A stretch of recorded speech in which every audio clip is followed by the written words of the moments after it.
Hello everyone, welcome to the geography class standard 10th.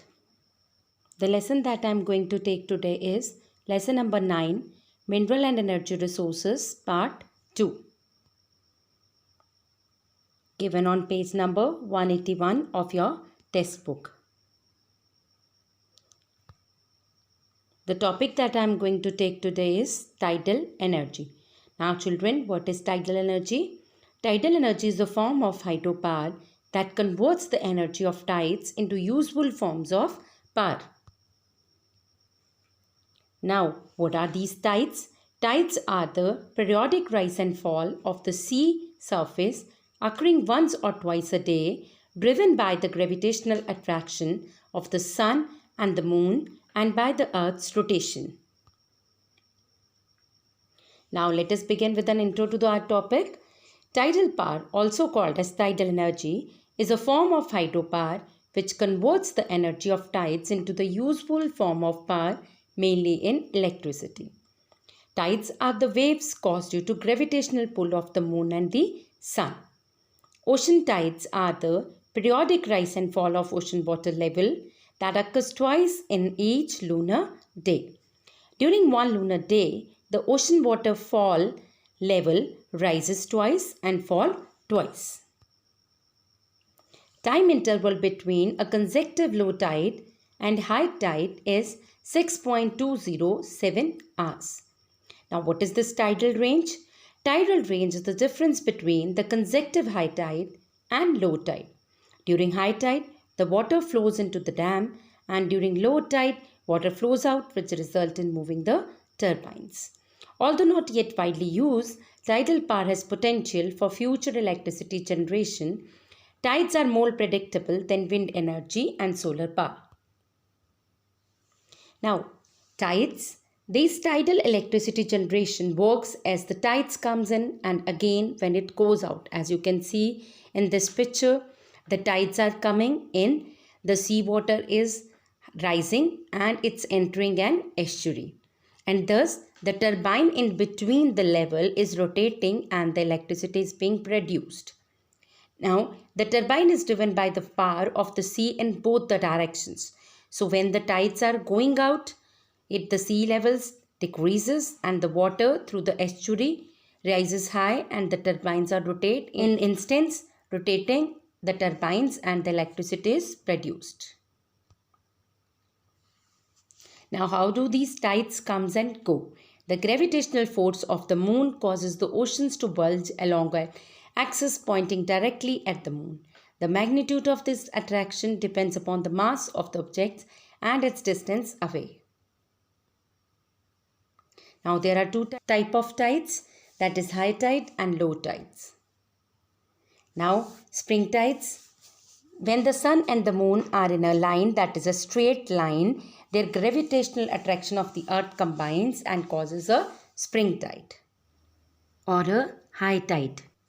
Neap tide, when they are as positioned in 90 degree, that is sun, moon and the earth. They are positioned at 90 degree from each other. Their gravitational attraction each pulls water in different directions, causing a neap tide. How is tidal energy produced? Let us see it. As I have already told you, tide energy turbines are placed in areas with high tidal moments. The turbines are designed to capture the kinetic motion of the ebbing and surging of ocean tides, that is rising and falling of ocean level, and is doing so to produce electricity. Main parts of a tidal power plant. Tidal power plant consists of three main parts. The first being the barrage itself, holding the water back during high tide. Second part is the sluice gate that let water through the third part. Third part consists of turbine and generator, resulting in electricity generation. Now, what is this tidal barrage? The first part. A tidal barrage is a dam-like structure used to capture the energy from masses of water moving in and out of a bay or river due to tidal forces. Now, second part of it is sluice gate. The sluice gates are left open during high tide and closed during low tide to create a water level differential, creating a potential difference that powers the turbine when the water is released. Tidal stream generator. Stream generators are very similar to wind turbines, except they're below the water surface instead of above or on land. The turbine and generator converts the movement of water coming from change in tide, the kinetic energy, into electricity. Water is 830 times denser than air and therefore can generate electricity at lower speeds than wind turbines. Now let us read tidal energy from your textbook. So open your book on page number 197, tidal energy. The rise and fall of the surface water of the oceans due to gravitational pull of the moon and the sun is called tide. The tidal undulation, that is, the action of moving smoothly up and down of sea water, has considerable potential, that is, having capacity to develop into something in the future of generating electricity using special means by using inherent energy of the tides. Here, inherent energy means energy already existing or the inbred energy of tides. India, having a very vast coastline of nearly 7,500 km, ideally suited to exploit these tremendous sources of energy, that is, to use this large scale of sources of energy. As I have already told you, the height between high and low tide is known as tidal range. It is the key to the successful operation of a tidal energy power plant. It varies, that is, changes with the geographical location of the latter and is greatly affected by the relative position of the earth via the sun and the moon, that is, the position of the three main heavenly bodies, the earth, moon and the sun.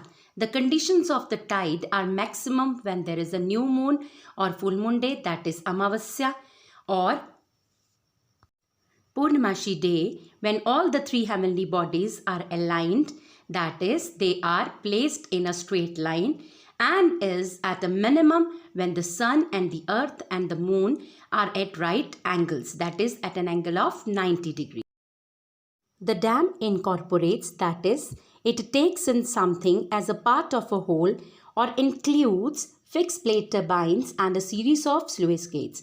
Sluice gates, as I have already told you in the previous slides, these are the gates that are left open during high tide and closed during low tide to create a water level differential between the high tides and the low tides. At low tides, water flows over the turbines which drive, that is, they move the electric generator. Tidal energy areas. In India, the Gulf of Kutch provides ideal conditions for exploiting, that is, using tidal energy for the generation of power. The Gulf of Kutch area is the only area with a tidal energy generation capacity up to 50 megawatts, and it is expected to increase its production by 300 megawatts. Now, what are the advantages of tidal energy? We already know that mankind has been exploiting the kinetic energy of the oceans since the Middle Ages. The fact that tidal energy is a non-polluting source of energy is by far its biggest advantage.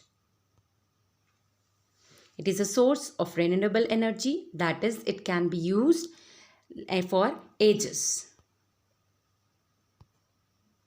The dam built to harness the kinetic energy of water also doubles up as a protective covering for the coastline in times of rough weather. Now coming back to your book, let us study advantages of tidal energy. A. Tidal energy is renewable. That is, it is powered by the natural rise and fall of ocean, tides and currents.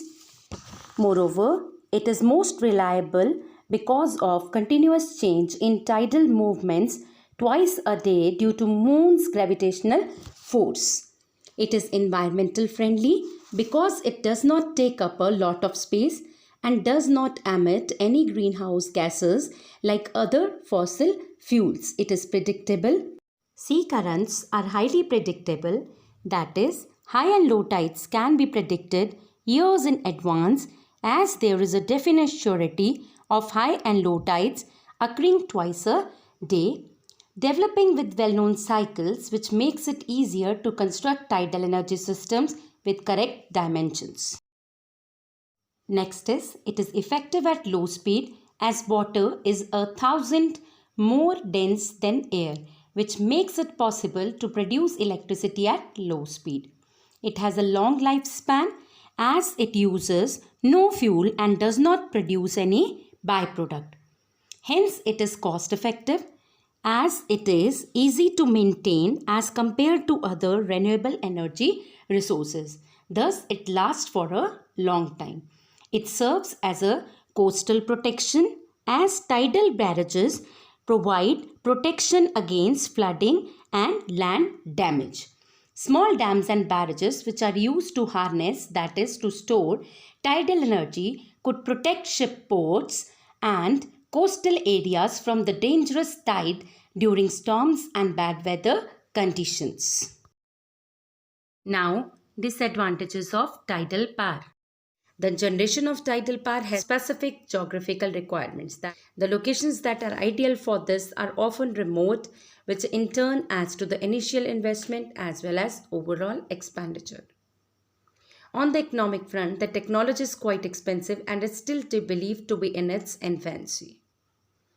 Building a dam on the river estuary is a major environmental concern.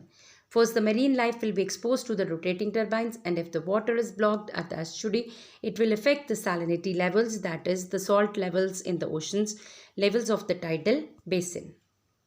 The construction of a dam will change the tidal level of the surrounding area. While the construction of turbines will directly affect the marine species, the change in salinity level and the tidal level will affect them indirectly by resulting in loss of habitat. Now let us study other disadvantages of tidal energy from your textbook. The turbine frames may potentially disrupt the natural movement, marine animals, and the construction of the whole plant may also disturb the migration of a fish, as the fishes might be stuck in barrages and get stuck by the force of tidal turbines and blades. It is intermittent energy source. Tidal energy is considered as an intermittent source of energy as it can only provide electricity when the tide surges. Thus, it can generate power 10 hours during the outgoing and incoming of tides. The areas where the energy is produced may be far away from the exact locations where it is required or needed. Hence, it requires a suitable site where the tides, tidal streams are constantly stronger can be harnessed. Last but not the least, it is not cost effective as its transmission requires a long underwater cables. Now next we have geothermal energy. What is geothermal energy? Here geo means earth and thermal means heat. So geothermal energy is the heat energy acquired by the earth. Have you ever observed an erupting volcano? If so, then you have seen geothermal energy. The earth crust is made up of water and rocks. We all know that deeper inside the earth, the temperature increases at a rate of 1 degree Celsius for every 32 meters of descent. Deeper inside the earth, there is a layer of hot molten rocks called as magma, which is even hotter than the sun's surface, that is about 11,000 degrees Fahrenheit. The heat just over 6 miles below the surface contains 50,000 times more energy than all the oil and natural gas resources in the world. The using of small amount of heat in the right way can create electricity. A well drawn the couples of miles deep can capture the rising hot water and steam. That steam turns the turbine, as you can see in this picture. That steam turns the turbine and generator produces electricity. Now, how is geothermal energy produced? The desert region of the Earth's crust is very hot. The heat melts rocks and forms magma. The magma moves up and down, collects below at some places called hotspots, The underground water in contact with the hot spots gets heated into steam at high pressure by drilling holes into the hot spots. The steam coming out can be used to rotate turbines of generators to generate electricity, that is known as geothermal energy. Thus, the resources of geothermal power are magma, hot water, and shallow ground. Heat inside the earth is available at a depth of more than 80 km. At some places, it is available from 300 to 3000 meter, as you can see in this picture. Such locations are referred to as geothermal fields. Geothermal energy is used for heating water, air conditioning, electricity generation, and greenhouse heating. Now let us read geothermal energy from your book given on page number 198. As one goes down below the Earth's surface, the temperature increases at the rate of 1 degree Celsius for every 32 meters of descent.